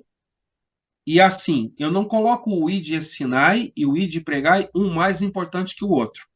Eu entendo que os dois têm pesos de importância similares e que os dois podem ser exercidos concomitantemente, isto é, ao mesmo tempo. Porque se a gente começar a engessar e fazer uma coisa estanque, a gente começa a colocar Deus dentro de um quadrado, e Deus não entra no nosso quadrado. A gente que pensa que ele entrou. Mas o papel central da igreja, na atualidade, nos últimos dias e desde o tempo da igreja primitiva, é a missão do ide e ensinai e do ide e pregai, que é a grande comissão de Cristo. Agora, e hoje? Será que eu acredito que a igreja tem preparado os seus membros para o grande encontro final de Cristo? A gente não pode generalizar na resposta dessa pergunta, mas eu diria que, na sua grande maioria, há uma falha no preparo para que os seus membros estejam prontos para esse encontro com Cristo. Se a grande maioria falha, então existe uma minoria que tem trabalhado com seriedade e que tem preparado os seus membros para o encontro com Cristo. É a essa minoria eu chamo de o remanescente fiel. Em todo o Velho Testamento, durante o período de apostasia do Antigo Testamento, quando Israel, a nação de Israel, dava as costas para Deus, Deus tinha um remanescente fiel. Ao longo da história da igreja, idem, e na atualidade, nós temos um remanescente fiel aqui, que é o Fabrício, através desse canal do Reino, o pastor Eric, meu amigo, e outras pessoas que eu conheço. E outras pessoas sérias, pessoas sérias, porque o evangelho e o reino de Deus não é entretenimento. O evangelho, o reino de Deus, a igreja de Cristo, não é oba-oba, não é um movimento de, sabe, como vai ter agora um carnaval que é cíclico e depois volta. Não, a igreja de Cristo, ela é a agência do reino de Deus sobre a face da terra. E se nós, como igreja, estamos falhando no preparo dos nossos membros da igreja local para o encontro com Cristo, esse grande encontro final, então esse papel central para nós não tem relevância. O ide de Cristo para nós entra num ouvido, sai no outro, porque aí a gente se torna um religioso que tem que ir para a igreja local, senão a gente vai para o inferno. A gente vai lá, não é porque a gente ama a Deus, a gente vai para lá porque a gente tem medo de ir para o inferno. E o papel central da igreja de Cristo não é isso. O papel central da igreja de Cristo é o exercício da grande comissão na sua mais alta relevância, no ide pregai, no ide ensinai, no ide ensinai, no ide pregai, a comunhão fraterna entre a irmandade, porque se houver uma comunhão fraterna entre a irmandade, a gente vai, então, quebrar essa barreira teológica das discussões da turma que é arminiano, da turma que é calvinista, da turma que é pré, da turma que é pós, da turma que é tricotomistas, dos dicotobistas e por aí vai. Então, essa polarização que a gente viu no Brasil nas últimas eleições presidenciais Infelizmente, essa polarização acontece no cenário teológico, infelizmente, dentro do contexto evangélico. E isso, quando acontece, a gente perde o foco, e o foco é o papel central da Igreja de Cristo. E em vez de a gente preparar os nossos membros para o grande encontro final de Cristo, a gente está lá brigando com fulano, ciclano. Bem, enfim, eu acredito que há um remanescente fiel, Fabrício. E esse remanescente fiel, que é a minoria, está fazendo a sua parte, mas infelizmente a grande parte, a grande maioria que não tem cumprido com a sua responsabilidade cristã, do preparo de membros, porque estão falhando no exercício do discipulado, é aquela brecha que eu falei para a multiplicação do pecado e da manifestação que graça no arraial evangélico. Então, nesse sentido, nós podemos concluir a resposta da pergunta de número 8, dizendo que a nossa visão de mundo deve ser a visão de Cristo.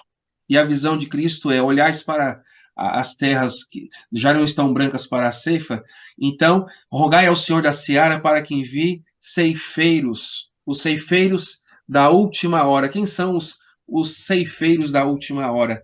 E Cristo Jesus, ele deu o exemplo dele, que ele preparou, discipulou, treinou, deu aula durante 3 anos aos seus 12. E mesmo assim teve alguém lá que perdeu a cabeça, mas pelo menos ele garantiu a maioria. Que Deus nos ajude para que possamos também discipular os nossos membros, para que essa grande maioria possa também fazer a diferença e assim possamos discípulos, gerando discípulos na visão do reino de Deus, preparando os membros para o corpo de Cristo e cumprindo o papel central da igreja nos últimos dias. Esta é a nossa responsabilidade como cristão e esta é a nossa missão a exercer. Amém. Muito bom. Essa aqui eu não vou fazer adendo nenhum, porque você já colocou tudo aí, agradeço. Mas essas você estudou. Olha o que eu tenho para você. E ó, já vou avisar, não é bingo não, não adianta ficar animado, não tem nada de cartelinha, não tem bingo, não tem nada não, tá? Isso aqui é as perguntas surpresas que estão aqui. Como já foi explicado para você anteriormente, eu vou pegar uma pergunta aqui, aleatória, e caso você não se sinta à vontade de respondê-la, é só você falar, Fabrício, pula, passa, a gente pega a outra pergunta ali, não tem problema algum, ok? Ok, vamos lá. Gente, eu só vou pegar mais um pouquinho de água, só um minuto. Vai lá. Você quer que pause aqui ou posso ir falando aqui? Não. Vamos lá. O meu reservatório está aqui do meu lado. Pode fazer a pergunta. Não, mas antes eu quero falar para você que o senso de humor de Deus é incrível, pastor. Porque a hora que eu ler a pergunta aqui, você vai dar risada, tá? E eu peguei de forma aleatória ali, viu? Então, o Salmo 2 diz que Deus dá risada. Ele tem senso de humor. Tem. Vamos lá. 9ª pergunta. Que problemas podem resultar da posição pós-milenista com o seu entendimento de que a pregação do evangelho irá inaugurar uma era de grande paz e prosperidade para o mundo? Para a gente conversar sobre pós-milenismo, pré-milenismo e todo esse cenário escatológico, foi aquilo que eu te falei na pergunta sobre o reino dos céus e novos céus e nova terra. A gente precisa fazer uma entrevista especificamente sobre esse assunto. Então, manda outra. Manda outra. Vamos lá. Eu só falo que o senso de humor é legal porque a gente falou sobre esse tipo de assunto mesmo.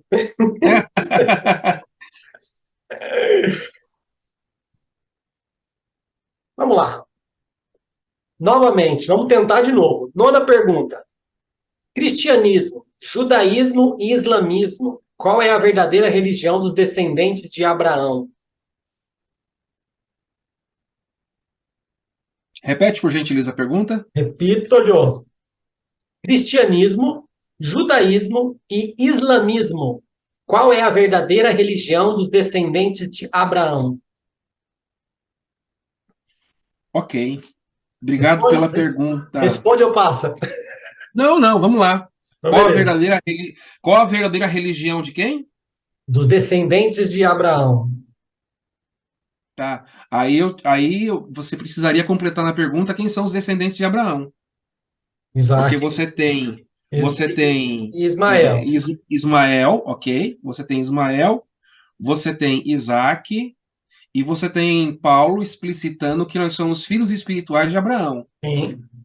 Então, a pergunta ela é muito lato, teria que ser um pouco mais estrita, porque falar de 3 religiões e jogar uma árvore genealógica de Abraão, a gente precisaria de tempo. Manda outra. Manda outra? Vamos lá. Manda. Será que nós consegue fazer a pergunta surpresa hoje? Vamos lá. É Vamos lá. porque a pergunta é muito boa, as suas perguntas. São perguntas inteligentes, mas a gente, por uma questão de responsabilidade naquilo que eu falo, Sim, a gente sim. precisa ter um pouco de atenção nesse sentido. Não, fique em paz, pastor. Sinta-se em casa. Vamos lá. Terceira tentativa. Vamos lá. Vamos lá. Nona pergunta. Por que devemos crer que o Apocalipse ainda não se cumpriu? Ok. Agora vai. Não, vamos lá. Bora. A minha resposta, ela é dada a partir da teologia sobre a perspectiva pré-tribulacionista, Uhum, ok? ok. Então, repete, por gentileza, a pergunta sobre o Apocalipse. Está dizendo porque. Vamos lá novamente. Eu tinha guardado, mas vamos lá. Eu pego de novo. Porque, de, por que devemos crer que o Apocalipse ainda não se cumpriu? Ok. Por que que o Apocalipse ainda não se cumpriu? Então, através da teologia que defende o pensamento e a interpretação pré-tribulacionista, que prega o tribulacionismo, que Cristo voltará pela segunda vez em 2 fases. Primeira fase, o arrebatamento da igreja, que será invisível, e que logo em seguida ao arrebatamento começará o período de grande tribulação, que é exatamente o período escatológico da 70ª semana de Daniel. Aí, para explicar esses detalhes dos Sim, 70 anos, tem que fazer uma outra entrevista de 1h30. sim, Mas, assim, então, no pensamento pré-tribulacionista, que traz como fundamento bíblico a vinda de Jesus e o arrebatamento da igreja, e, consequentemente, com o arrebatamento, o início da grande tribulação, que é o período de 7 anos, cuja contabilidade é feita com base no livro de Daniel, que é os 7 anos da 70ª semana escatológica do profeta Daniel. Essa palavra que diz respeito à última semana de anos do profeta Daniel, a Bíblia diz no livro de Daniel que ela é destinada ao povo judeu, ao povo de Daniel. E a Igreja de Cristo, ela não participará da 70ª semana, que é uma semana de 7 anos, porque ela estará arrebatada, e aqui sobre a face da terra começará então a semana escatológica, a última semana escatológica de Daniel, que é exatamente a grande tribulação. Então, a partir do capítulo 6 do Apocalipse, até o capítulo de número 19, nós temos o cenário da grande tribulação. Então, por esta razão que nós acreditamos que o Apocalipse ainda não aconteceu, desde o capítulo 6 até o capítulo 19, porque do 6 ao 19 nós temos o extrato de João descrevendo os flagelos, as pragas, a cólera, a ira de Deus sobre a face da terra e a perseguição que Israel, como nação, estará passando durante este período tribulacional. Então, por essa razão, nós acreditamos que a igreja ela será arrebatada, não passará pela grande tribulação, como o arrebatamento não aconteceu, a grande tribulação também não aconteceu, porque ela vai começar imediatamente ao arrebatamento da igreja. E por essa razão, o Apocalipse, ele não teve ainda o seu cumprimento a partir do capítulo de número 6 ao 19, que é o extrato ali de João sobre a grande tribulação. Agora, Apocalipse capítulo 1, capítulo 2, capítulo 3, capítulo 4, capítulo 5, já são capítulos e passagens do Apocalipse que nós podemos até trabalhar teologicamente com as questões da historicidade do pano de fundo histórico de cada uma das igrejas da Ásia, ou até mesmo com o surgimento de Cristo em Pátimos, quando ele se revelou a João naquela ilha, ok? E os capítulos 20, 21 e 22, que são exatamente esses assuntos aí da primeira pergunta que eu passei. Falei, manda outra, não é?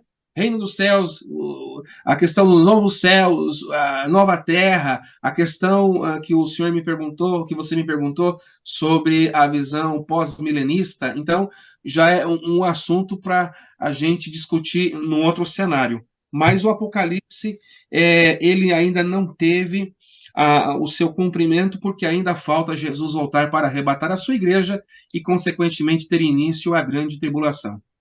Amém. Muito bom. Eu quero crer que um dia seja possível, isso é vontade minha, tá, pastor? Não estou dizendo que isso é profecia, não estou dizendo que isso é revelação bíblica, nada disso, mas a minha vontade é que o Espírito toque no coração dessas linhas teológicas a respeito do fim, a respeito de Apocalipse, aquilo outro, e coloque essas pessoas na mesa e traga uma convergência, porque todo mundo tem algo a contribuir e, ao mesmo tempo, tem algo para abrir mão e aceitar. E porque quem está sendo lesado com isso são as pessoas que nos seguem, são as pessoas que nos ouvem, são as pessoas que são discipuladas por nós. Não tem como existir 3 linhas teológicas e as 3 estarem certas, uma vez que cada uma fala uma coisa. Uma está certa, 2 está errada, ou as 3 estão erradas, mas as 3 estão certas, não dá. Alguém vai ter que pagar a conta. Mas respondeu as 8 perguntas, respondeu a 9ª pergunta, né, que na verdade foi a 11ª pergunta, mas eu ainda tenho um desafio para você. Você topa? Vamos lá. E como o nosso querido pastor Éder William não fugiu da raia, vamos lá para o nosso jogo rápido. Pastor Éder, referente à Bíblia, qual testamento? O Novo Testamento. Livro favorito? O Evangelho segundo São Mateus. Livro mais complexo? O Apocalipse. Um personagem? O Senhor Jesus Cristo. Um ensinamento? O amor cristão explicitado por Paulo aos Coríntios. A Bíblia é? A palavra de Deus. Inspirada por? Pelo Espírito Santo. Para qual tempo? Para todos os tempos. Qual o seu valor? Inestimável. Para qual público? Para toda a humanidade. Contraindicação? É contraindicada às pessoas que são resistentes a ela. A leitura deve ser? Cotidiana. Sua importância é? O sentido para a nossa vida. Começar igual o Galvão. Acabou! Acabou! Ainda bem que eu não estou perto aí para você não dar aquele abraço que o Galvão esmagou o pescoço do Pelé. Nem à toa que daí viu o que aconteceu com o Pelé depois, né? Brincadeira. Pastor, muito feliz aqui porque você passou aí pelas 8 perguntas, pergunta surpresa. Essa questão aqui do jogo rápido é só para quebrar um pouco o gelo aqui, tá? Mas antes da gente finalizar, eu quero dar a você alguns minutinhos para você fazer as suas considerações finais a respeito da sua participação aqui. A gente se despede e vamos embora. É contigo. Minha gratidão a Deus, aos internautas que estão nos assistindo, em especial ao irmão Fabrício pelo convite e parabenizá-lo pela iniciativa do canal, o Reino 360, que certamente tem contribuído para estarmos aí recebendo mais discernimento e separar o trigo do joio. Na descrição do canal do YouTube, e aí vocês terão, internautas, os nossos contatos e estaremos à disposição para atendê-los. Muito obrigado pela paciência de ter nos ouvido e um forte abraço fraterno a todos. Pastor, eu que te agradeço e falar para você que está ouvindo ou assistindo A gente teve contratempos na agenda, não era para acontecer antes, mas aconteceu, porque eu sou brasileiro, eu não desisto nunca. Pastor, vamos. Pastor Fabrício, agora não. Pastor, vamos. Poxa, vamos, mas agora eu estou doente. Lembra, pastor? Já sarou, graças a Deus. Mas estamos aqui, então também quero agradecer a sua resiliência, o seu respeito, né, pela minha insistência, e graças a Deus a gente veio, a gente gravou. Eu quero te agradecer por ter confiado na gente, apesar de ter vindo, né, por intermédio do nosso querido irmão Eric Coelho, mas te agradeço, peço a Deus que Deus continue usando você no seu ministério, abençoe a sua casa, a sua vida, a sua família, as pessoas que te ouvem, e que você seja mais uma chama desse remanescente, e que a gente vá unindo esses remanescentes e não deixar que essa chama se apague. Que Deus te abençoe ricamente. Muito obrigado por ter vindo. Nós aqui do canal REM 360 Graus pedimos que Deus te abençoe ricamente. Em nome de Jesus. Muito obrigado. Tchau, tchau.